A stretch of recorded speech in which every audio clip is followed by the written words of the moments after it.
The medical bay of the Frontier Runner was small but well equipped.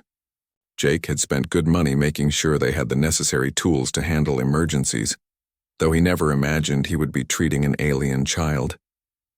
The girl lay on the medical bed, hooked up to monitors that beeped softly in the quiet room. Lisa had managed to stabilize her condition, providing fluids and nutrients through an intravenous line. The ship's medical computer had basic information about Catherine biology, enough to keep her alive but not enough to truly understand what she needed. For 3 days the girl did not speak. She did not eat when they offered her food. She just lay in the bed or curled up in the corner of the room, her large golden eyes following their movements but showing no trust. Whenever anyone approached too quickly, she would flinch and press herself against the wall. Jake could see the fear etched into every line of her small body. Whatever she had experienced had left deep scars, the kind that did not show up on medical scanners. The crew took turns checking on her, but Jake found himself spending more and more time in the medical bay. He would sit in the chair beside her bed during his off hours, not saying much, just being present. Sometimes he would read reports or check inventory lists, doing paperwork that could easily be done on the bridge but choosing to do it here instead. He wanted her to get used to seeing him, to understand that he meant no harm. On the 4th day, Jake brought a tray of different foods into the medical bay. Lisa had researched Catherine dietary needs and prepared several options that should be safe and appealing. Jake set the tray down on the small table near where the girl sat on the floor, then moved back to his usual chair. He did not say anything about the food. He just pulled out his datapad and began reading the latest news from the Frontier stations. After 20 minutes, the girl slowly crawled toward the tray. She picked up a piece of fruit, sniffed it carefully, then took a tiny bite. Jake kept his eyes on his datapad, pretending not to notice. She ate 3 more pieces of fruit before retreating to her corner. It was progress, small but significant. That evening, Jake decided to try something different. He activated the holographic projector built into the medical bay wall and called up images from Earth. The first image showed a green valley with mountains in the distance, sunlight streaming through clouds. The girl's eyes widened as she stared at the projection. Jake slowly cycled through more images, showing forests, oceans, cities with tall buildings, children playing in parks. He narrated each image in a soft voice, describing Earth and what life was like there. "This is where I grew up," Jake said, showing a picture of a small house with a garden. "That was a long time ago. I used to help my mother plant vegetables in that garden every spring. She taught me that growing things takes patience. You have to water them, give them sunlight, and wait. But eventually they grow strong." The girl tilted her head slightly, watching both Jake and the images. He could not tell if she understood his words, but she seemed interested in the pictures. He continued talking, keeping his voice low and steady.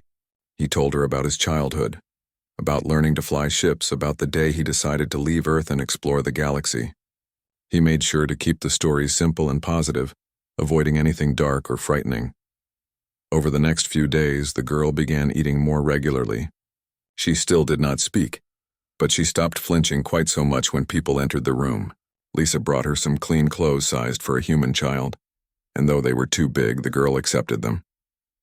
Danny found an old stuffed animal in his personal belongings, a worn teddy bear from Earth, and left it near her sleeping area.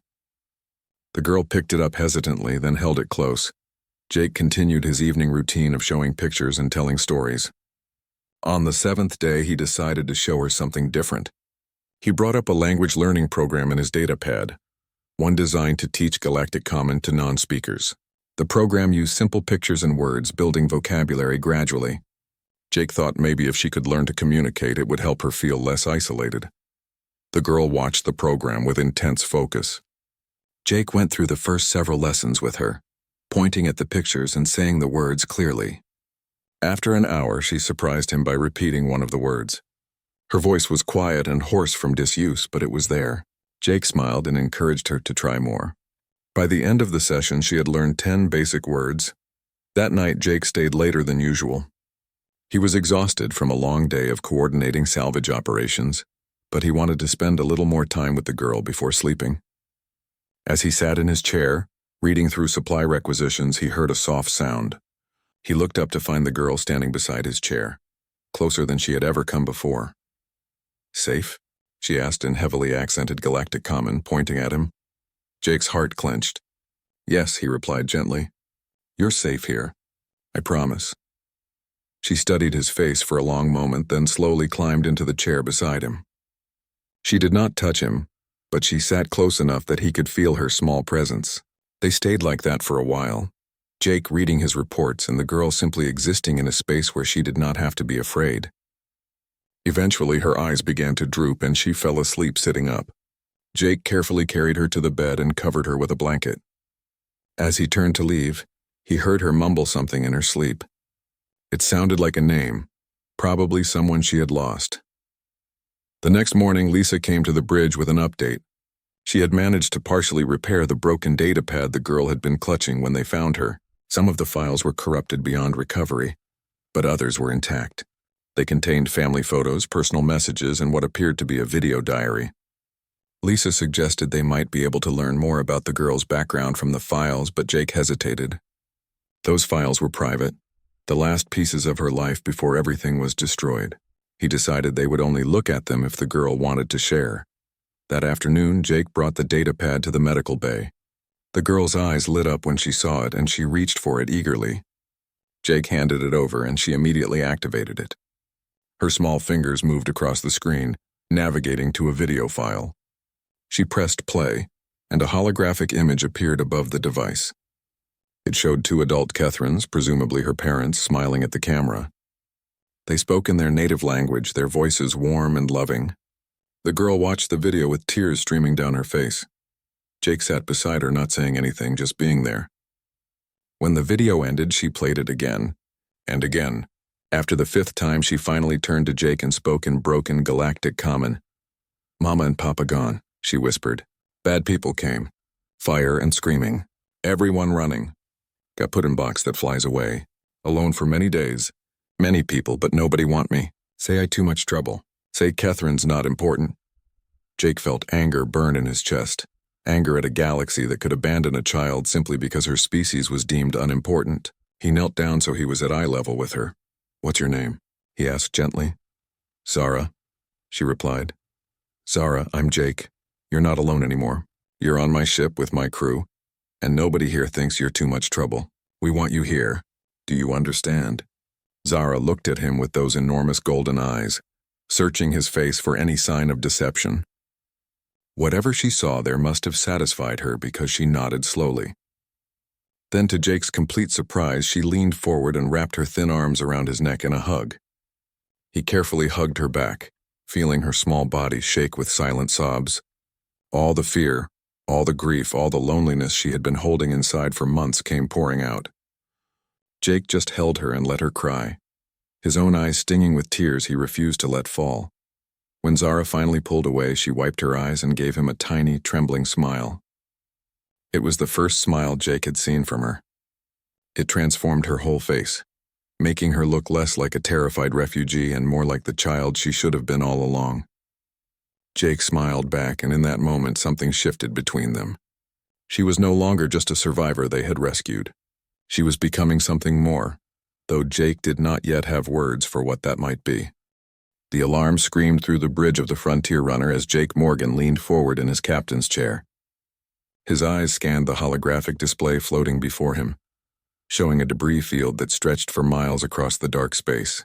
Twisted metal and shattered hull plates drifted like leaves in an invisible wind, reflecting the distant light of a dying star. This was supposed to be a simple salvage run, the kind Jake and his crew had done 100 times before.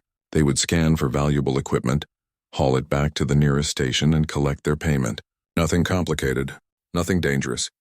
But something about this wreckage felt different. Jake was a man in his early 40s with weather-beaten skin and gray starting to pepper his dark hair. He had been running salvage operations in the Outer Rim for nearly 15 years, ever since he left Earth behind. The frontier was harsh, but it was honest work. People out here needed ships repaired, stations needed materials, and someone had to collect what was left after pirates or accidents tore vessels apart. He did not ask too many questions about how the wrecks appeared. He just cleaned them up and moved on. His engineer, Lisa Martinez, stood at the scanning station with her fingers dancing across the controls. She was younger than Jake by about 10 years, with sharp eyes and black hair always tied back in a practical ponytail. Lisa had joined his crew 3 years ago, after her previous ship was destroyed in a pirate raid. She was the best engineer Jake had ever worked with, able to fix almost anything with spare parts and determination. Right now, her face showed deep concentration as she studied the scan results. "Captain, this was a colony transport," Lisa said without looking up. "The markings match Valerian Empire cargo vessels, but this one was carrying people, not goods." Jake felt his stomach tighten. The Valerians were bad news. They controlled a large chunk of the eastern spiral arm, conquering smaller species and forcing them into servitude. Most independent captains like Jake avoided Valerian space entirely. Finding one of their ships destroyed this far into neutral territory was unusual and troubling. It meant something violent had happened here, something recent. "Any survivors?" Jake asked, though he already suspected the answer. Lisa shook her head slowly. "Not according to initial scans. But there's a lot of debris interfering with the sensors. We would need to get closer to be sure." The rest of the bridge crew waited silently. There were only 4 of them total on the Frontier runner. Besides Jake and Lisa, there was Danny Cooper, a young pilot with quick reflexes and a nervous habit of chewing his thumbnail. The 4th member was Greg Holland, their security officer and the oldest member of the crew at 56. Greg had served in the Colonial Defense Force before retiring, and his experience had saved them more than once when salvage runs went wrong. "Take us in closer," Jake ordered. "Slow and careful. If there are any survivors, we need to find them." Danny guided the ship through the debris field with practiced ease, weaving between large chunks of hull plating and avoiding smaller fragments that could damage their vessel. The Frontier runner was not a military ship or even a particularly fast one. She was a working vessel, built for hauling cargo and equipped with powerful tractor beams for moving salvage. Her armor was decent, and Greg had installed some defensive weapons over the years, but she would not win any fights against real warships. As they moved deeper into the wreckage, Lisa's scanning equipment began picking up more details. The colony transport had been carrying refugees from a species called the Kethrans. They were a small, peaceful people whose homeworld had been conquered by the Valerians 6 months earlier. The transport had been trying to reach a neutral station where the refugees could request asylum. "It never made it. What happened to them?" Danny asked quietly, his eyes fixed on the view screen showing twisted metal floating past. "Weapons fire," Greg answered from his station. "Plasma burns on the hull fragments. Someone shot them down." Jake clenched his jaw. Shooting at a refugee transport was beyond cruel. It was murder. The Valerians had a reputation for ruthlessness, but this seemed excessive even for them. Perhaps the transport had been attacked by pirates, or maybe it was a message to other refugees thinking about escaping. Either way, dozens of innocent people had died here. "Captain, I'm picking up something," Lisa said suddenly, her voice sharp with surprise. "There's a faint power signature. Very weak, but it's there, coming from an escape pod about 200 meters off our starboard side." Hope flickered in Jake's chest. "Is someone alive in there?" "Maybe," Lisa replied, working her controls faster. "The life support systems are barely functioning. If there is someone inside, they don't have much time left."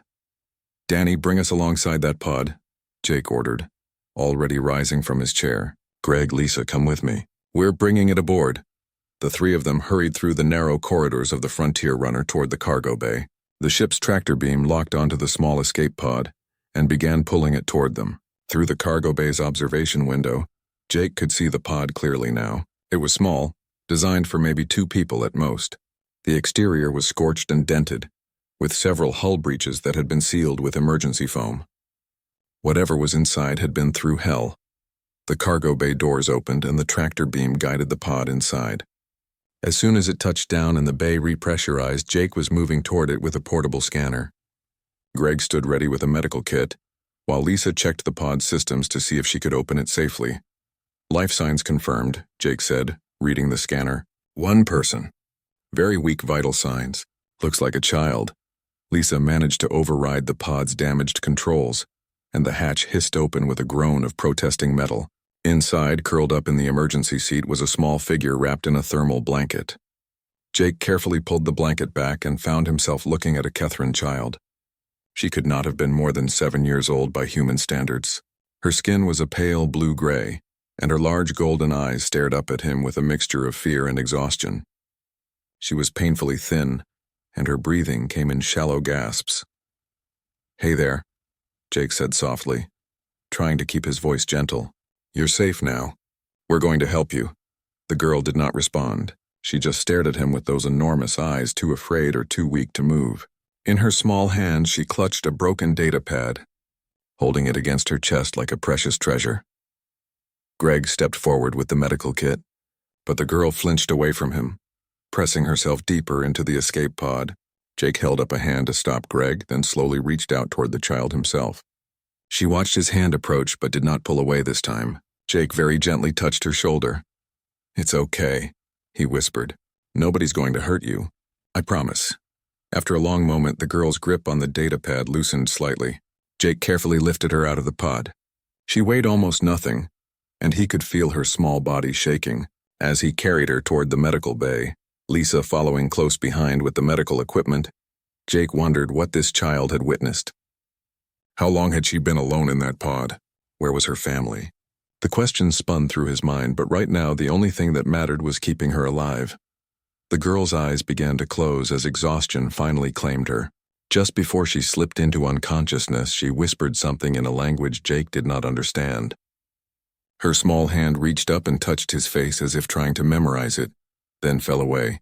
Jake held her a little closer and walked faster toward the medical bay. Whatever happened next, he had made a decision the moment he saw her. This child was not going to die alone in the cold darkness of space. Not if he could help it. 2 weeks passed and Zara began to emerge from her shell. She started venturing out of the medical bay, exploring the ship with cautious curiosity. Danny showed her the bridge and let her sit in the pilot's seat, explaining how the controls worked in simple terms. Lisa taught her about the engine room, pointing out the different systems and what they did. Greg, despite his gruff exterior, carved small wooden figures for her during his off hours, animals from Earth that Zara had never seen before. The crew had fallen into an easy routine of caring for her, and she responded by slowly opening up to them. But it was Jake she followed most often. Wherever he went on the ship, Zara was not far behind. She would sit quietly while he worked, asking occasional questions in her improving galactic common. Sometimes she would just watch him, as if afraid he might disappear if she looked away. Jake found himself adjusting his schedule to accommodate her presence, taking breaks to answer her questions or show her new things. He had never spent much time around children, but somehow it felt natural with Zara. One evening, Jake took her to the observation deck, a small room at the front of the ship with a wide viewport showing the stars. The Frontier runner was currently traveling through open space between salvage jobs, so there was nothing but the endless void and countless points of light. Jake sat on the bench built into the wall and Zara climbed up beside him. They sat in comfortable silence for a while, just watching the stars drift past. "Where we go?" Zara asked, her voice soft. "There's a station about 3 days from here," Jake replied. "New Haven. It's a human settlement on the frontier. We need to resupply and see if there are any salvage contracts available." Zara nodded, though she looked uncertain. Jake realized she probably had no idea what would happen to her when they reached the station. He had been avoiding that conversation, not wanting to worry her, but he knew they needed to discuss it eventually. The truth was he did not know what to do with her. She was a refugee from a conquered world, an orphan with no family and no home. Legally, she should probably be turned over to refugee services, but Jake had heard stories about those facilities. Overcrowded, understaffed, and often dangerous. The idea of leaving Zara in such a place made his stomach turn. "Jake," Zara said, pulling him from his thoughts. "What happened to me at station?" He sighed, running a hand through his hair. "I don't know yet, kiddo. We'll figure something out. Maybe there's a Kethran community there. People from your world who can take care of you." Zara's face fell. "Don't want other people. They give me away before. Say I had too much food to feed, too much trouble." Jake's jaw tightened. "That won't happen again. I'll make sure whoever takes you actually wants you there." "But you not keep me?" Zara asked, her golden eyes searching his face. The question hit Jake like a physical blow. "Zara, I'm a salvage captain. My life is dangerous. I work in debris fields and sometimes deal with pirates. That's no place for a child." "I be good," Zara said quickly, earnestly. "I be quiet. I help with work. I not be trouble, promise." "It's not about being good or bad," Jake tried to explain. "It's about what's best for you. You need stability, safety, maybe a school where you can learn with other kids. I can't give you those things on a salvage ship. Zara fell silent, staring at her hands. Jake felt like he had just kicked a puppy. He wanted to take the words back, to promise her she could stay forever, but he forced himself to be realistic. What did he know about raising a child, especially an alien one? He could barely take care of himself most days. The responsible thing was to find her a proper home with people who knew what they were doing. They sat together for a long time, neither speaking. The stars continued their slow dance outside the viewport, indifferent to the complicated feelings inside the ship. Eventually, Zara leaned against Jake's side and he put an arm around her small shoulders. She felt so fragile, like she might break if he held her too tight. He thought about his own childhood, about the parents he had lost in a shuttle accident when he was 16. He remembered the foster homes after that, the feeling of being unwanted and passed around like cargo. He would not wish that on anyone, especially not this brave little girl who had already lost everything. "Jake," Zara whispered. "Can I ask a question?" Of course. She was quiet for a moment, gathering her courage. When she finally spoke, her voice trembled. "What is Papa?" The question confused him. "A Papa?" "It's another word for father." "A male parent. What father do?" Jake thought about how to explain it. A father takes care of his children. He protects them, teaches them, makes sure they have what they need. He loves them and helps them grow into good people. Zara absorbed this information, her face serious. "Catherines have parents too, but mine gone. I see human children on datapad. They have papas who hold them, teach them, keep them safe. I never had that. My parents love me, but they always scared, always hiding. We never have time for other things." Jake's heart ached for her. "I'm sorry you went through that." "Danny say you lose parents too," Zara continued. "When you young like me. He say you understand alone."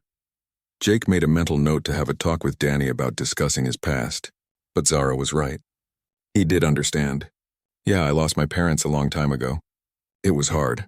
You have someone take care of you after?" "Sort of. I went to live with different families. Foster care, it's called. But it wasn't the same as having real parents." Zara nodded slowly, processing this. Then she turned to face him fully, and Jake saw tears gathering in her golden eyes. Her small hands gripped his sleeve, holding on like he was the only solid thing in a tilting world. "Please be my papa, mister," she said, her voice breaking. "I never had one." "Not really, please." Jake felt like someone had reached into his chest and squeezed his heart. He stared at this child, this alien being from a world he had never visited, and saw the same desperate need for belonging that he had felt at her age. She was not just asking for a place to stay or someone to feed her. She was asking for family. She was asking for him to choose her, to commit to her, to be the one person in the galaxy who would not give her away. "Zara, Jake started, then stopped. What could he say? That he was not qualified? That he was too damaged, too broken from his own past? That he worked dangerous jobs and barely kept his ship running some months? That he had no idea how to be a father? "Please," Zara whispered again, tears now streaming down her blue-gray cheeks. "I be so good. I learn everything. I not be scared of danger. Just please not give me away. Not like everyone else, please." Jake pulled her into a hug and she clung to him with desperate strength. He could feel her small body shaking with sobs. Over her head, he stared out at the stars and felt the weight of the decision pressing down on him. This was not a salvage job he could walk away from if it got too complicated. This was a life, a person who needed him in a way no one had needed him in years. If he said yes, everything would change.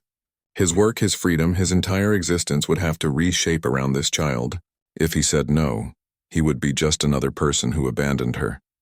Jake thought about the emptiness that had been following him for years, the hollow feeling that no amount of work or distance could fill.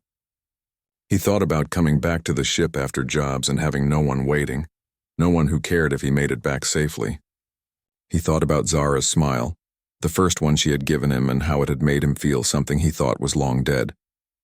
He thought about his own 16-year-old self, desperately wishing someone would choose him, would want him despite everything. "Zara," he said softly, still holding her, "being a papa is a big responsibility. It means I would have to take care of you always. Even when it's hard, it means changing my life to keep you safe. Are you sure that's what you want?" She pulled back enough to look at his face. "You mean you think about it? You not say no?" "I'm thinking about it," Jake admitted. But you need to understand I've never done this before. I'll probably make mistakes, and my life is not easy. I not need easy, Zara said earnestly. I just need someone who not leave. Someone who choose me. Those words broke something inside Jake. He remembered being in foster care watching other kids get adopted while he aged out of the system. He remembered the loneliness, the feeling of being unwanted. He could not do that to Zara. He could not be another person who looked at her and decided she was not worth the effort. Okay, he heard himself say. Okay, I'll talk to the crew. I'll talk to the authorities at New Haven. I don't know if they'll let me, but I'll try. I'll try to keep you. Zara's face lit up with hope so bright it hurt to look at. Really, you promise try? I promise, Jake said, and felt the weight of those words settle into his bones. I'll do everything I can to be your papa if that's what you want. Zara threw her arms around his neck again, this time not crying but laughing. It was the first time Jake had heard her laugh, and the sound was like sunlight breaking through clouds. He held her close and looked out at the stars, wondering what he had just gotten himself into, and knowing somehow that it was exactly what he needed. New Haven Station hung in space like a metal flower, its docking arms extending from a central hub. It was one of the newer human settlements in the Outer Rim, built 20 years ago as a way station for explorers and traders. The station had grown over time, now housing nearly 50,000 permanent residents and serving as a regional hub for commerce and governance. As the frontier runner approached the docking bay, Jake felt his nervousness growing. He had contacted the station administrator before arrival, requesting a meeting about Zara's situation. The response had been formal and non-committal, which did not inspire confidence. Zara stood beside him on the bridge, watching the station grow larger on the view screen. She had been quiet since they entered the system, her earlier excitement replaced with worry. Jake had explained to her that he needed official permission to keep her, that there were laws and procedures for this kind of thing. She had nodded with understanding beyond her years, but he could see the fear in her eyes. She was afraid he would fail, afraid she would be taken away. The crew had been supportive when Jake announced his intention to adopt Zara. Lisa had hugged him and called him crazy in the most affectionate way possible. Danny had immediately started researching what modifications they would need to make to the ship for a permanent child resident. Even Greg, who rarely showed emotion, had clapped Jake on the shoulder and said it was about time someone gave the kid a real home. Their support meant everything, but Jake knew the decision ultimately rested with the station authorities. After docking, Jake and Zara made their way through the station corridors toward the administrative section. Zara held his hand tightly, her small fingers wrapped around his. People they passed gave them curious looks. Humans and aliens mixed freely on New Haven. But the sight of a human man with a Catherine child was unusual enough to draw attention. Jake ignored the stares and focused on finding the administrator's office. Patricia Hayes was a woman in her late 50s, with gray hair cut short and sharp blue eyes that seemed to see right through people. Her office was neat and organized, with certificates and commendations covering one wall. She gestured for Jake and Zara to sit, then studied them both for a long moment before speaking. "Captain Morgan," she began, her voice crisp and professional. "I've reviewed your request and I must say it's highly unusual. Interspecies adoption is virtually unheard of in galactic society." "I'm aware of that," Jake replied, keeping his voice steady. "But the situation is unusual. Zara has no living family, no one from her world to take her in. I'm willing to provide her a home." Patricia turned her attention to Zara, who sat very still in her chair trying to look brave. "Zara, do you understand what adoption means?" Zara nodded. "It mean Jake be my papa. Mean I stay with him always and he take care of me." "That's right," Patricia said, her expression softening slightly. "And is that what you want? To stay with Captain Morgan?" "Yes," Zara said firmly. "He saved me, he kind.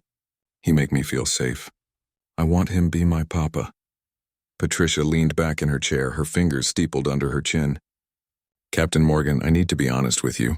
This is unprecedented. Most species in the galaxy do not form familial bonds outside their own kind. The concept is foreign to them. Even among humans, adopting an alien child raises questions about biological compatibility, cultural needs, and long-term care requirements." "I understand the challenges," Jake said, "but I've researched Catherine biology and culture. I can meet her needs. And more importantly, She needs someone who cares about her as a person, not just as a responsibility. Many species would view what you're proposing as illogical, Patricia continued. They would ask why a human would burden themselves with an alien child when there are human orphans who need homes. They would question your motivations and your sanity. Jake felt his temper rising but kept it in check. With respect, I don't care what other species think. Zara needs a home. I can provide one. That should be enough. Patricia smiled slightly, the first warmth showing in her expression. You're right, it should be. And that's exactly why I'm going to approve this adoption. Do you know what makes humans unique in the galactic community, Captain? Jake shook his head, caught off guard by the question. We form emotional bonds with anything, Patricia explained, leaning forward. We're the only species that routinely adopts non-sentient creatures as family members. We keep animals in our homes, name them, mourn them when they die. Other species find this baffling. They see pets as either food, tools, or pests, but humans love them like children. This capacity for cross-species emotional attachment is seen by many as a weakness, a sign that we're too sentimental for our own good. I don't see how that's relevant, Jake said. It's extremely relevant, Patricia countered, because that same capacity is what makes you willing to adopt Zara. Most species can barely conceptualize caring for an alien child. But humans? We have a history of adopting across racial lines, cultural lines, and now, apparently, species lines. Your willingness to become Zara's father is not despite being human. It's because you're human. It's what we do. We expand our circles of compassion beyond what logic says is reasonable. Zara looked between them, not fully understanding but sensing that something important was being discussed. Jake squeezed her hand reassuringly. Patricia pulled up a holographic form and began filling it out. I'm approving this adoption with a few conditions. First, you'll need to complete parenting education courses. We have programs designed for human parents, and I'll have them modified to include information specific to Catherine development. Second, you'll need to register Zara with the Colonial Census and apply for her citizenship. Third, I'm assigning a social worker to check in periodically, just to ensure everything is going smoothly. And finally, you need to understand that this is permanent. You're committing to raising this child to adulthood, whatever challenges that may bring. No giving her back if it gets hard. I understand, Jake said, relief flooding through him. I'm committed. Good. Patricia turned to Zara. Zara, from this moment forward, Jake Morgan is legally your father. Do you accept him as your papa? Zara's eyes went wide and tears began streaming down her face. Yes, I accept. He my papa now? He's your papa now, Patricia confirmed with a genuine smile. Zara launched herself from her chair and into Jake's arms, sobbing with joy. Jake held her close, his own eyes stinging. He had entered this office not entirely sure what he wanted, but now, with Zara in his arms and the legal documents being finalized, he felt a sense of rightness that had been missing from his life for years. Patricia finished the paperwork and transmitted it to the Colonial Registry. Congratulations, Captain Morgan. You're officially a father. I hope you know what you've gotten yourself into. I really don't, Jake admitted with a slightly shaky laugh. But I'll figure it out as I go. That's what all parents do, Patricia said. One more thing. This adoption is going to draw attention. Word is already spreading through the station about a human adopting a Catherine child. Some will view it positively. Others will be critical. The galactic community will be watching. You're setting a precedent here. Let them watch, Jake said, standing with Zara still clinging to him. I'm not doing this to make a statement. I'm doing it because it's the right thing to do. And that, Patricia said, is exactly why I approved it. Humanity's compassion may seem like a weakness to other species, but I believe it's our greatest strength. We care when logic says we shouldn't. We love beyond boundaries. We take in strays, as the old saying goes. That quality has caused us problems, certainly, but it's also what makes us human. As Jake and Zara left the office, they passed through the station commons. People stopped to look at them, some whispering, others smiling. Jake noticed a group of aliens, members of a species he did not recognize, watching with what looked like confusion. He also saw a human couple with adopted children of various ages wave at them supportively. The reactions were mixed, but Jake did not care. He had made his choice, and nothing anyone thought would change it. That evening, the crew of the Frontier Runner held a small celebration in the ship's common area. Lisa had replicated a cake using the food processor, complete with frosting that read "Welcome to the Family" in Galactic Common. Danny had decorated the space with streamers, and Greg had even smiled, which was about as celebratory as he got. Zara sat in the middle of it all, wearing a party hat that was too big for her head, laughing at Danny's terrible jokes and eating cake with her hands, because she had never used silverware for dessert before. Jake watched her, this small alien child who had somehow become his daughter in just a few weeks, and felt something in his chest expand. It was terrifying and wonderful at the same time. He had spent so many years keeping people at a distance, protecting himself from loss, and now he had voluntarily opened himself up to the most vulnerable attachment possible. If something happened to Zara, it would destroy him. But looking at her happy face, he realized that was okay. Love was supposed to be terrifying. It meant you had something worth protecting, something worth fighting for. The next 3 months were a learning experience for everyone on the Frontier Runner.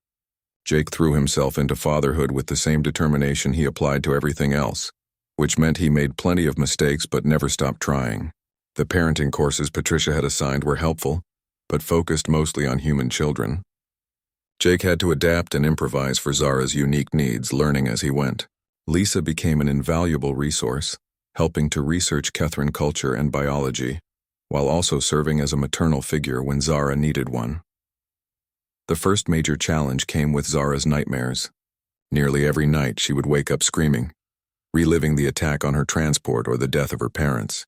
The first time it happened, Jake had bolted from his quarters in a panic, finding Zara curled up in her new bed, sobbing and speaking frantically in Catherine. He had sat with her for hours that night, holding her and reassuring her that she was safe. The nightmares continued, and Jake adjusted his sleep schedule so he would always hear her when she woke. One night, about a month after the adoption, Zara woke screaming particularly loudly. Jake rushed to her room and found her pressed against the wall, her eyes wide with terror. She was speaking in Catherine, words tumbling out too fast for the translator to keep up. Jake approached slowly, speaking in a calm voice. "Zara, it's Papa. You're on the Frontier Runner. You're safe. Nobody can hurt you here." She did not seem to hear him, lost in whatever memory had gripped her. Jake knew he needed to ground her in the present. He remembered reading something in the cultural database about Catherine lullabies, how they were used to calm distressed children. He pulled out his datapad and quickly found a recording, a traditional Catherine song about stars guiding lost travelers home. He played it softly, and Zara's frantic speaking began to slow. She turned toward the sound, recognition dawning in her eyes. "You know this song?" Jake asked gently. "Mama, sing it," Zara whispered, tears streaming down her face. "When I scared? Would it help if I learned it?" Jake offered. "I can't sing as well as your mama, but I could try." Over the next week, Jake practiced the Catherine lullaby until he could sing it reasonably well. His pronunciation was terrible, and Lisa teased him mercilessly about his singing voice, but Zara did not care. When the nightmares came, Jake would sit beside her bed and sing the song until she calmed down and fell back asleep. Gradually, the nightmares became less frequent, though they never disappeared entirely. The second challenge was creating a proper space for Zara on the ship. The medical bay had been temporary, but she needed her own room, a place that felt like home. The Frontier Runner was not large and space was at a premium, but Jake and the crew worked together to convert a storage area into a small cabin. They installed a proper bed, a desk for studying, and shelves for her growing collection of belongings. Danny built her a window seat by the viewport so she could watch the stars. Lisa helped her decorate the walls with pictures and drawings. The most important addition was a small shrine that Zara created for her lost family. She placed the repaired datapad there, along with a piece of cloth from her original clothes and the wooden figures Greg had carved for her. It was her way of honoring her past while building her future.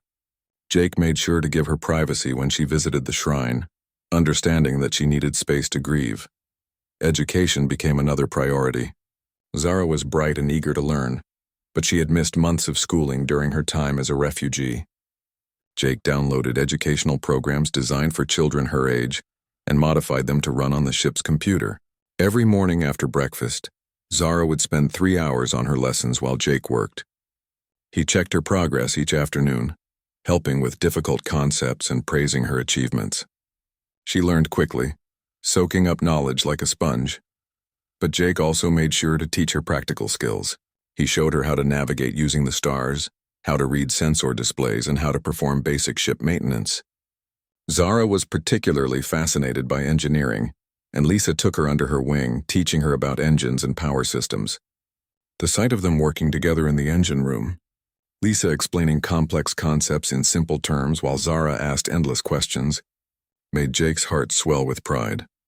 The crew adapted to having a child aboard with surprising ease. Danny taught Zara card games and told her stories about famous pilots. Greg showed her self-defense moves, insisting that any kid living on a salvage ship needed to know how to protect herself. Lisa baked cookies with her in the galley and answered her questions about human culture. The Frontier Runner, once a purely functional workspace, became a home filled with laughter and warmth. Jake discovered that fatherhood changed how he approached his work. He became more cautious, thinking twice before taking risky salvage jobs.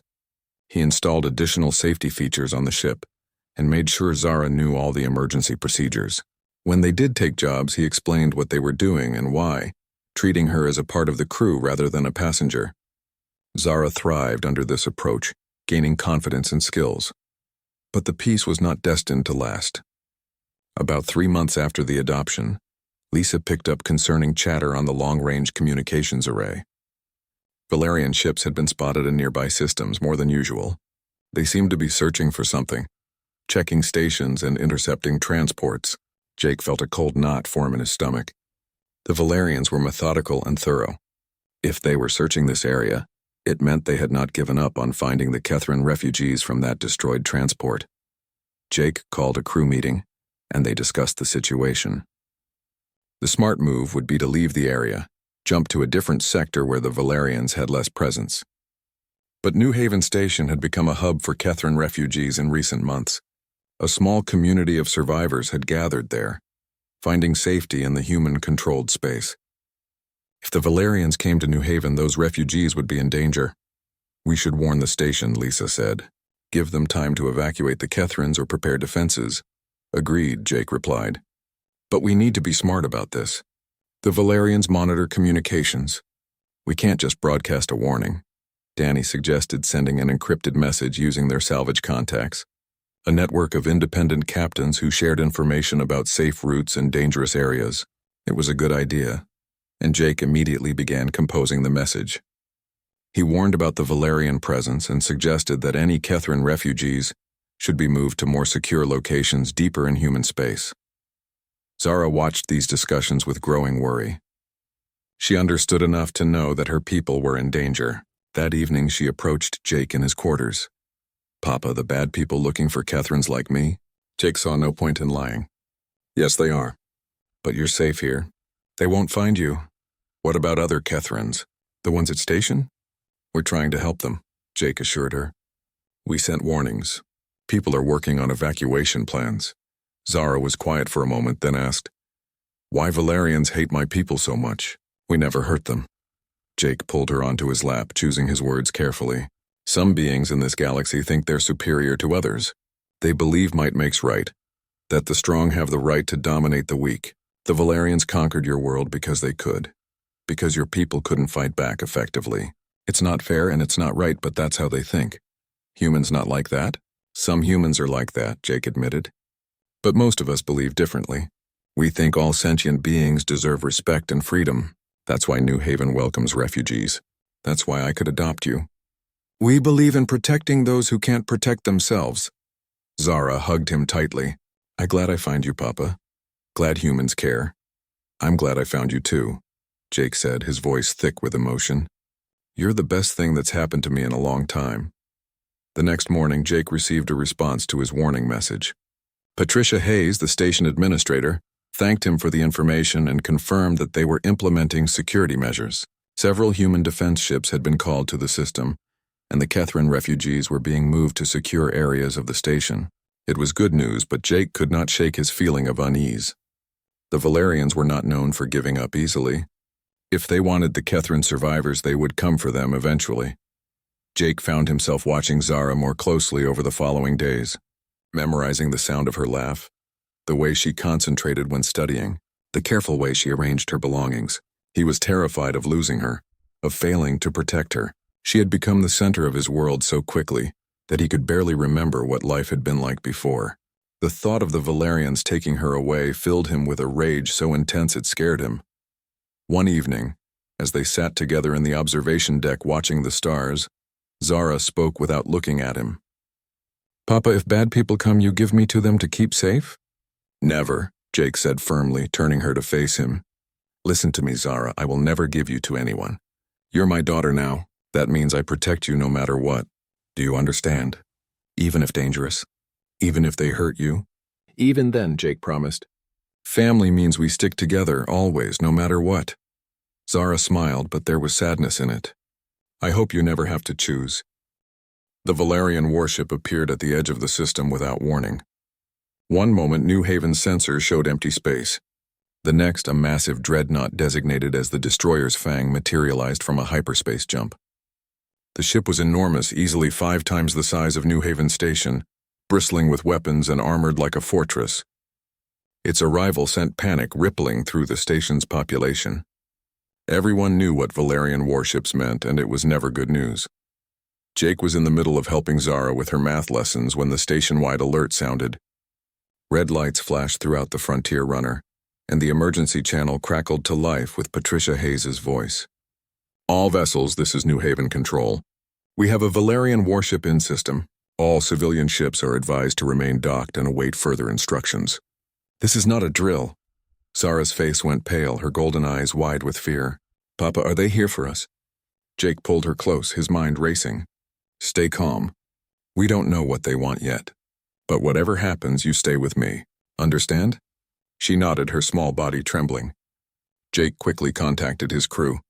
Lisa was already in the engine room, bringing all systems online. Danny sat at the pilot station, ready to launch if needed. Greg had armed himself and was monitoring security feeds. They were a salvage crew, not soldiers, but they would do whatever necessary to protect their own. The Valerian warship broadcast a message across all frequencies. The voice was cold and mechanical, translated from Valerian into Galactic Common. "This is Commander Vex of the Valerian Imperial Fleet. New Haven Station is hereby ordered to surrender all Kethran refugees within your facilities. These individuals are property of the Valerian Empire, survivors of a conquered territory. Failure to comply within 24 hours will result in military action. This is your only warning." Jake felt ice flood his veins. They had come for the Kethrans. They had come for Zara. Patricia's response came swiftly, her voice hard as steel. "Commander Vex, this is Station Administrator Hayes. New Haven is sovereign human territory. We do not recognize your claim to any sentient beings. The refugees here are under our protection. We will not surrender them." There was a long silence, then Vex replied with what might have been amusement in his tone. "Administrator, you have 12 defense ships. I have 1 dreadnought. Your station's shields cannot withstand sustained bombardment. I suggest you reconsider your position. We have no quarrel with humans. Give us the Kethrans and we will depart peacefully." Jake pulled up the tactical display and cursed under his breath. Vex was right. New Haven's defense fleet consisted of light frigates and patrol craft. Nothing that could seriously threaten a Valerian dreadnought. The station's shields were strong, but not strong enough to withstand the kind of firepower that warship carried. If it came to a fight, New Haven would lose. But Patricia did not back down. "Our answer is no. These refugees have committed no crimes. They sought asylum and we granted it.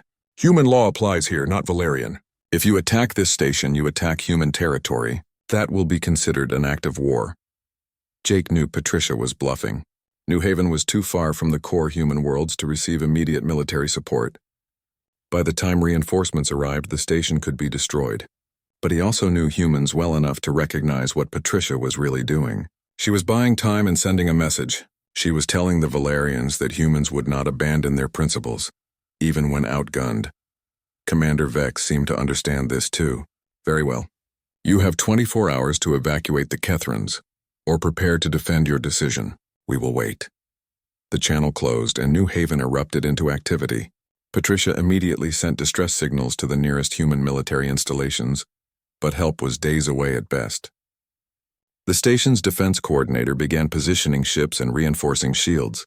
Civilians were moved to interior sections away from potential hull breaches, and in his ship, Jake made a decision. He opened a secure channel to several contacts he had made over the years. independent captains and small trading companies operating in the sector. This is Jake Morgan of the Frontier Runner. There's a Valerian dreadnought threatening New Haven Station. They want to take Kethrin refugees, including my daughter. I'm asking anyone who can help to come. I know it's dangerous. I know the odds are bad. But if you've ever believed that some things are worth fighting for, now is the time. New Haven needs you. He did not expect much response. These were salvage operators and traders, not soldiers. Why would they risk their lives for refugees they did not know? But within an hour, responses began coming in. Captain Sarah Goldman of the trading vessel Morning Star confirmed she was 2 hours out and would stand with New Haven. The mining ship Iron Duke diverted from its route, its captain declaring that Valerians had no business in human space. More ships pledged to come, each one adding to their defensive strength. Lisa appeared on the bridge, her face set with determination. I've been running calculations. If we coordinate properly, we might have a chance. The Valerian ship is powerful, but it's also overconfident. They won't expect real resistance from what they see as inferior forces. We're still outgunned, Danny pointed out nervously. True, Greg rumbled from his station. But we have something they don't. We're fighting to protect our home and our people. That counts for something. Jake looked down at Zara, who sat quietly in the co-pilot's chair, trying to be brave. He thought about simply running, taking the Frontier Runner and jumping to hyperspace before the shooting started. But that would mean abandoning the other Kethrins, leaving them to face whatever fate the Valerians had planned. It would mean teaching Zara that when things got hard, you saved yourself and forgot everyone else. He could not do that. He would not. We're staying, Jake announced to his crew. Anyone who wants to leave, I understand. But I'm not abandoning these people. We're with you, Captain, Lisa said immediately. Danny and Greg nodded their agreement. They were a family now, and families stuck together. Over the next 20 hours, more ships arrived. Not just human vessels, but a few aliens too. Species that had benefited from human generosity in the past and wanted to repay the debt. By the time Commander Vex's deadline approached, New Haven had assembled a defensive force of 34 ships. They were still badly outmatched, but they were ready to fight. Commander Vex seemed genuinely puzzled when he contacted the station again. Administrator Hayes, why are you doing this? The Kethrins are not your people. They offer you nothing of value. Why risk so much for beings that mean nothing to you? Patricia's response was broadcast on open channels so everyone could hear. Commander, you wouldn't understand. But I'll try to explain. Humans believe that all sentient life has inherent value. We believe in protecting those who cannot protect themselves. The Kethrins sought refuge here and we granted it. That makes them our responsibility. And more than that, Captain Jake Morgan of the Frontier Runner legally adopted one of your Kethrin refugees as his daughter. She's a human citizen now under human law. We don't surrender our children to anyone. There was dead silence on the channel. Then Vex spoke again and his tone held genuine confusion. You adopted an alien child? As your offspring? This is not possible. No species does this. You must be deceiving us. Jake opened his own channel. Commander Vex, this is Captain Jake Morgan. It's not deception. Zara is my daughter. I adopted her legally and willingly, and I will fight to protect her with everything I have. So will everyone here, because that's what humans do. We extend our families beyond biology. We care for those who need care, and we don't abandon our own. Another long silence. When Vex spoke again, his voice held something that might have been respect, or perhaps just deeper confusion. You would die for a child not of your species? This is irrational. Maybe, Jake agreed.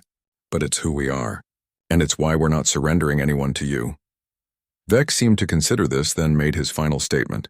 Very well. You have chosen to stand against the Valerian Empire. Your bravery is noted, though it is foolish. We will give you one final hour to reconsider. After that, we attack. The channel closed and Jake pulled Zara into a tight hug. I need you to go to the cargo bay. Lisa has prepared a reinforced section where you'll be safe. Can you do that for me? I want to stay with you, Zara protested, tears in her eyes. I know, but I need to fight, and I can't do that if I'm worried about you getting hurt. Please, Zara, be brave for me. Reluctantly, she agreed. Lisa took her to the cargo bay, where they had set up a small shelter with emergency supplies and communications equipment. As Jake watched her go, he felt his resolve harden. Win or lose, the Valerians would learn that humans protected their children, no matter the cost. The hour passed in tense preparation. Ships moved into defensive positions around the station. Weapons were charged and shields reinforced.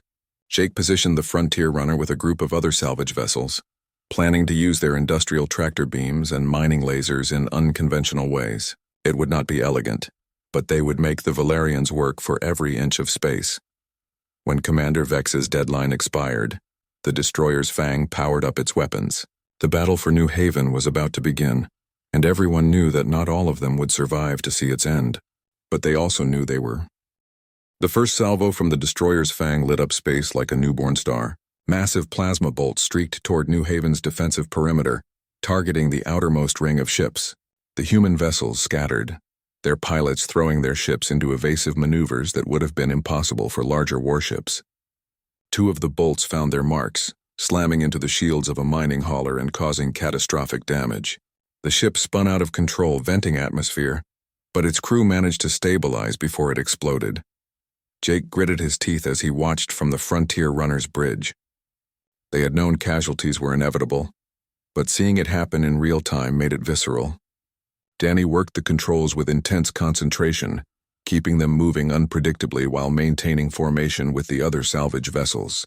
Lisa had routed auxiliary power to the shields, giving them better protection than they normally had, but it would not hold up against direct hits from Valerian weapons. The human defense coordinator's voice crackled across the battle network. All ships pattern Delta, smaller vessels harass and distract. Capital ships, focus fire on their weapon clusters, make them work for every shot. The defending fleet moved as one, executing a strategy born from desperation and creativity. The lighter, faster ships darted around the destroyer's Fang like insects, firing their relatively weak weapons at sensors and external systems. They were not doing significant damage, but they were forcing the Valerian gunners to track multiple targets, dividing their attention. Meanwhile, the handful of armed freighters and patrol boats concentrated their heavier weapons on the Dreadnought's gun emplacements, trying to reduce its overwhelming firepower. Jake brought the Frontier Runner into weapons range and activated their mining lasers. These were industrial tools designed to cut through asteroid rock. Not military weapons, but at close range they could do damage. He targeted an exposed sensor array on the Valerian ship's hull and fired. The laser burned through the armored plating, destroying the sensors in a shower of sparks. It was a small victory, but every system they took offline improved their chances. The Valerians responded by launching fighter craft, small attack ships that poured out of the Dreadnought's hangar bays. They swept toward the human ships in tight formations, their weapons blazing. The battle became chaotic as dogfights erupted throughout the combat zone. Danny cursed and threw the Frontier Runner into a hard turn, barely avoiding a strafing run from 3 Valerian fighters. Greg manned their defensive guns, returning fire and clipping one of the fighters with a lucky shot. "Their fighters are trying to separate us from each other," Lisa shouted over the sounds of alarms and weapons fire. "If they isolate individual ships, they can destroy them piecemeal." Jake saw she was right. The Valerians were using a classic tactic, dividing and conquering. He opened a channel to the other salvage ships. "All salvage vessels, stay in groups. Use your tractor beams on each other if you need to. Don't let them pull you out of formation." The salvage captains acknowledged, and the industrial ships began linking together with their tractor beams, creating a mobile network that was harder to break apart. When Valerian fighters tried to separate one ship from the group, the others would use their beams to pull it back, while simultaneously using those same beams to grab at enemy fighters and throw them off course. It was unconventional warfare at its finest, using tools in ways they were never intended, but that worked nonetheless. Meanwhile, New Haven Station itself was under assault. Commander Vex had ordered a portion of his forces to attempt boarding the station directly. Valerian troop transports approached the docking bays protected by fighter escorts. Patricia Hayes ordered the bay doors sealed and directed defense personnel to repel any boarders who managed to breach the hull. Firefights broke out in several sections as Valerian soldiers forced their way through airlocks. The battle raged for hours. Ships on both sides took damage. 2 human vessels were destroyed completely, their crews lost. Several others limped away with critical systems failing, but the Valerian forces were also suffering. The concentrated fire from the human ships had knocked out several of the Dreadnought's weapon clusters, reducing its firepower.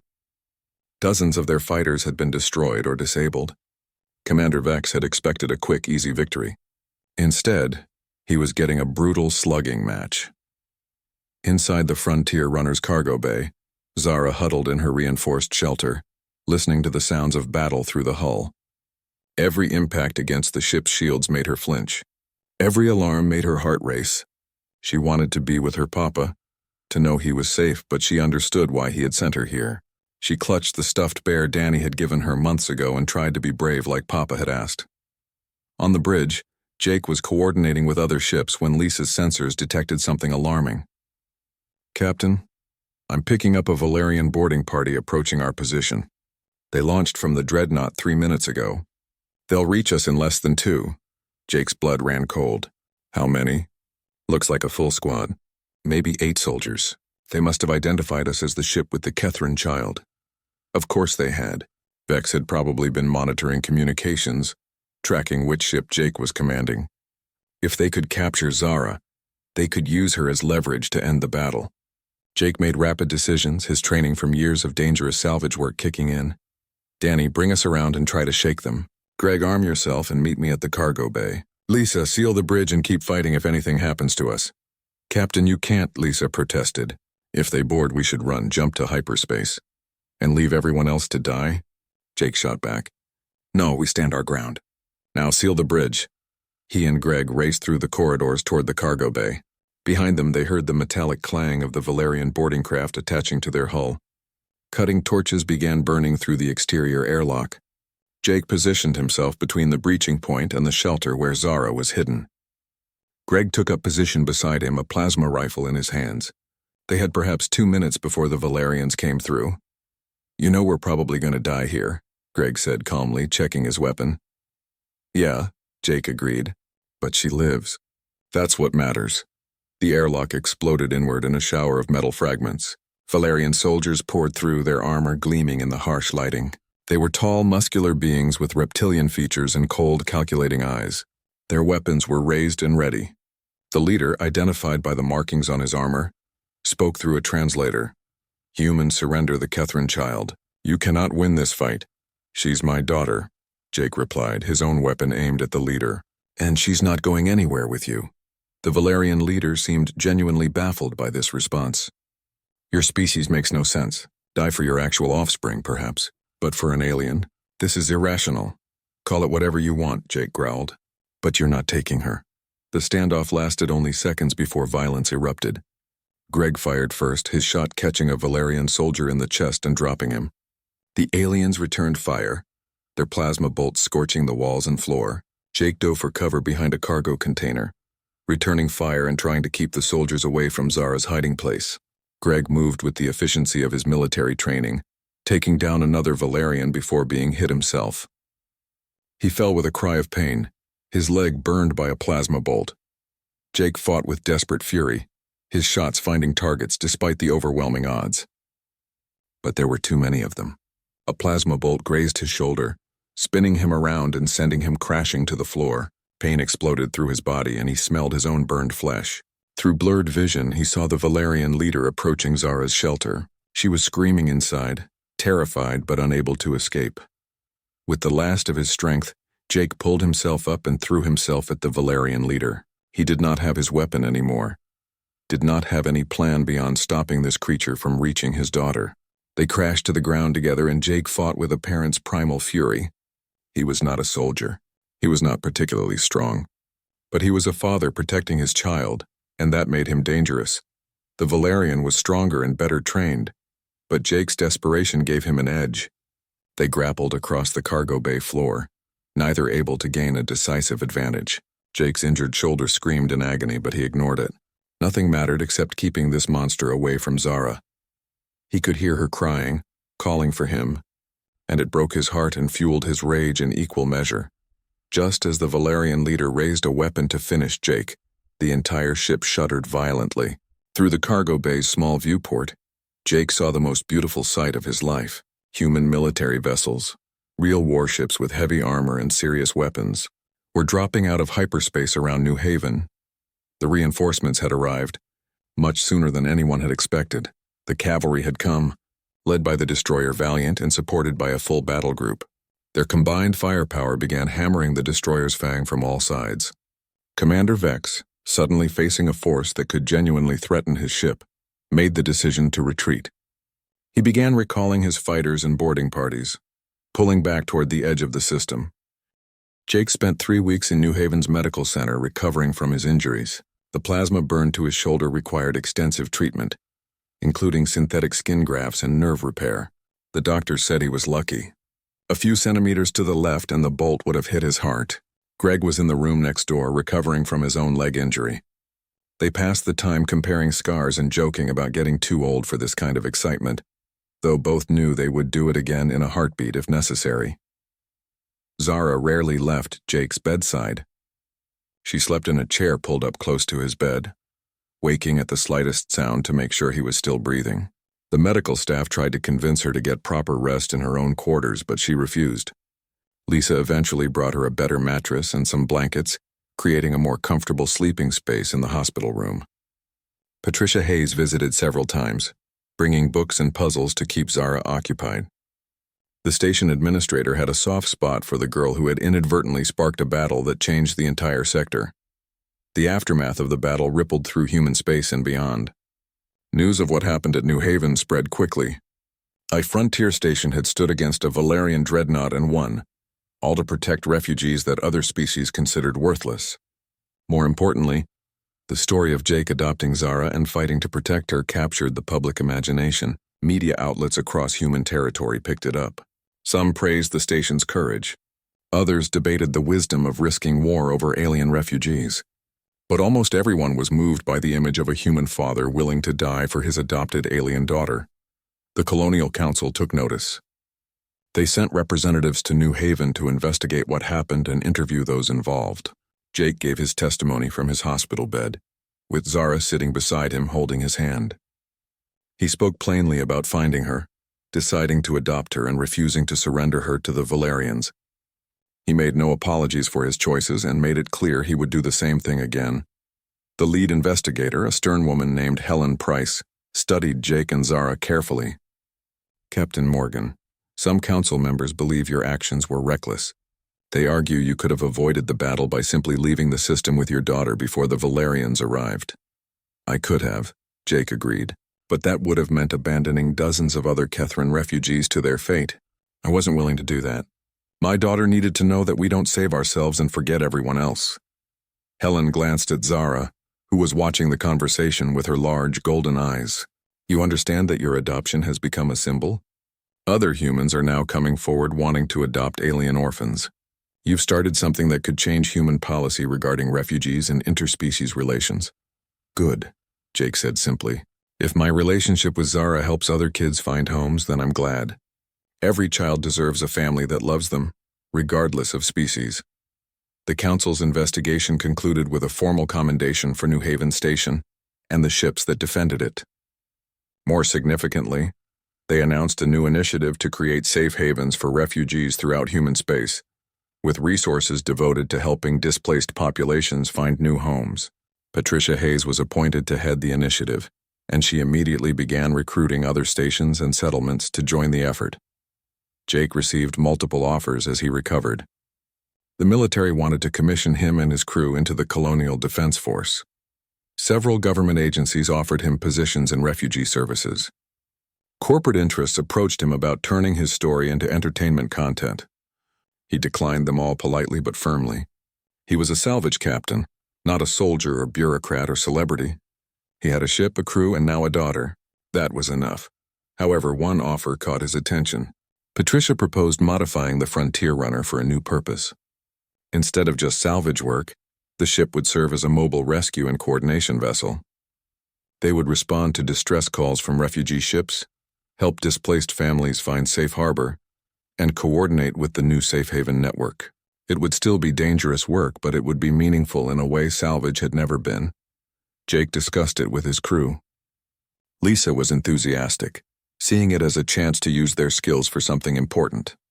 Danny was nervous but willing, trusting Jake's judgment. Greg, still recovering from his leg wound, simply shrugged and said he had nothing better to do. Zara, when asked, threw her arms around Jake and said she wanted to help other kids like her. That settled it. The Frontier Runner would become something new. The ship underwent modifications during Jake's recovery. New communication systems were installed, along with expanded living quarters to accommodate temporary refugees. The cargo bay was reconfigured with medical facilities and supplies. Lisa supervised the work, making sure everything met her high standards. By the time Jake was released from the medical center, the ship was ready for its new mission. On the day they prepared to launch on their first rescue operation, a crowd gathered at the docking bay to see them off. News crews recorded the moment. Other captains who had fought in the battle came to wish them well. Several Kithran refugees approached Zara, thanking her and Jake for giving them hope. It was overwhelming and humbling in equal measure. Jake stood at the airlock with Zara beside him, waving to the crowd. Patricia Hayes approached with a data pad. "Your first mission, Captain. There's a transport carrying refugees from the Altair system. They're having engine trouble and won't make it to the nearest station without help. Think you can handle it?" "Absolutely," Jake replied, taking the data pad and reviewing the coordinates. "We'll have them picked up within 6 hours." Patricia smiled and offered her hand. "You've done something remarkable here, Jake. You've shown the galaxy that humans care, that we don't just look out for ourselves. Don't underestimate the power of that example." As Jake shook her hand, he glanced down at Zara. She wore a new uniform Lisa had designed for her, marking her as an official member of the Frontier Runners crew. She looked proud and excited, her earlier trauma still present but no longer defining her. She had found a home, a family, and a purpose. So had Jake. They had saved each other in ways neither had expected. The Frontier Runner departed New Haven Station to cheers and well wishes. As they cleared the docking bay and turned toward open space, Jake brought Zara up to the bridge. He gestured to the co-pilot's seat, the one she had sat in so many times while learning about the ship. "Want to help fly her?" he asked. Zara's eyes widened with joy. "Really, I can help? You're part of this crew now. Time you learned properly. Lisa, Danny, and I will teach you everything. Eventually, you might even be captain of your own ship someday." She climbed into the seat with careful movements, her small hands reaching for the controls under Jake's supervision. He guided her through the pre-flight checks, explaining each system and what it did. She absorbed it all with intense focus, asking smart questions that showed how much she had learned already. As they jumped to hyperspace toward their first rescue mission, Lisa appeared on the bridge with a tray of snacks. She had learned to make Kithran sweet cakes, a traditional food that Zara loved. The girl's face lit up when she saw them and she grabbed one eagerly. "Thanks, Aunt Lisa," Zara said around a mouthful of cake. Lisa ruffled her hair affectionately. "You're welcome, kiddo. Now pay attention to your papa. He's teaching you important stuff." The bridge settled into comfortable routine. Danny plotted their course while humming off-key. Greg monitored security from his station, his injured leg propped up but healing well. Lisa checked engine readouts, occasionally calling out status updates. And Jake sat beside his daughter, teaching her to navigate the stars, feeling more complete than he had in years. 4 months later, the Frontier Runner was well into its new mission. They had rescued 17 different refugee groups, helped relocate over 300 people, and coordinated with a dozen stations to find permanent homes for displaced families. More importantly, they had helped facilitate 8 more interspecies adoptions, matching alien children with human families willing to give them homes. Zara had grown and matured under this new purpose. She worked alongside the crew, learning quickly and proving invaluable when dealing with frightened refugees.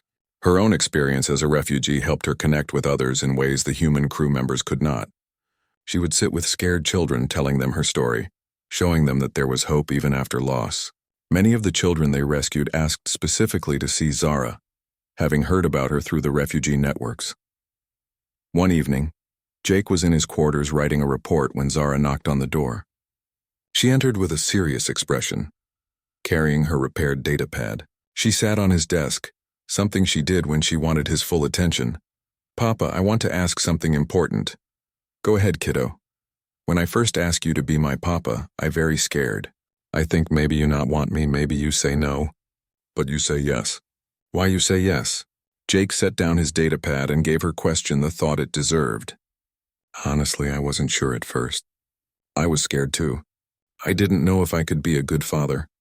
But when you asked me, I saw myself in you. I remembered being your age and losing my parents. I remembered how much I wanted someone,